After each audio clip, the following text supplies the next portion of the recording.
peut pas être dans une distance complète par rapport à ce qui se passe entre des personnes à l'audience, surtout quand une audience dure un jour, 2 jours ou plus. Il y a quand même des phénomènes d'antipathie ou d'empathie ou de sympathie qui peuvent exister.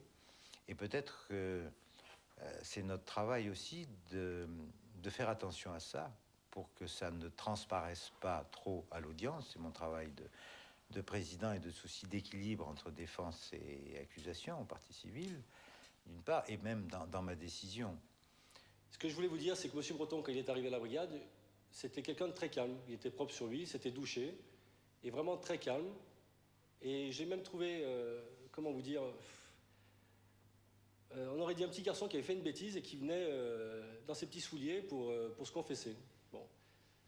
Son audition s'est très bien passée. Je dois dire que si j'avais des personnes comme ça en garde à vue souvent, ça ne me déplairait pas parce que ça s'est très bien passé.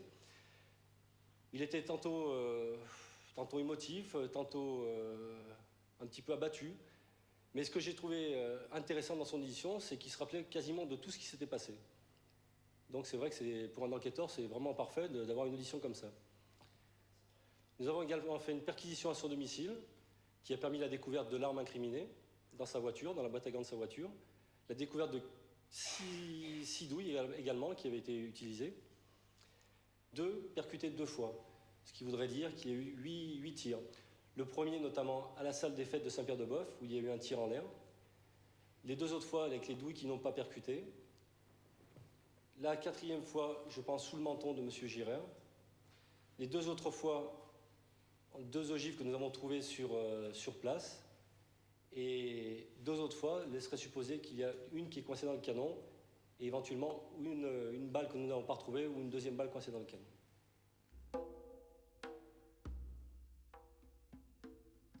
Vous êtes partie civile, donc vous ne prêtez pas serment, mais vous êtes là, bien sûr, pour dire la vérité.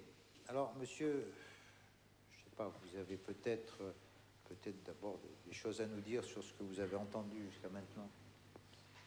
Rien de bien particulier, disons que bon... Parlez plus près du micro, on vous entend mal. C'est le 2e procès, et bon, c'est différent par rapport au premier. Je m'excuse de dire ça devant tous les jurés. Votre parole est libre. C'est-à-dire que je me sens bien plus calme et détendu. Ce que je peux dire, c'est que je suis, comment dire, soulagé que Xavier ait parlé comme il a parlé tout à l'heure, c'est tout. Je l'attendais depuis 3 ans. Il a parlé comment, c'est-à-dire? Il s'est excusé. Il s'est excusé. Et ça m'a fait beaucoup de bien. Beaucoup de bien pour moi et puis pour, je pense, pour tous les biens. Je crois que c'est important. Voilà.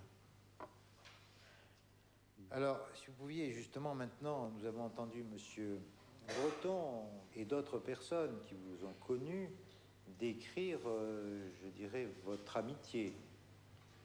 Oui. Je voudrais que vous nous disiez ce que vous en pensez et pourquoi et comment cette rupture d'amitié. Voilà. Je comprends pas.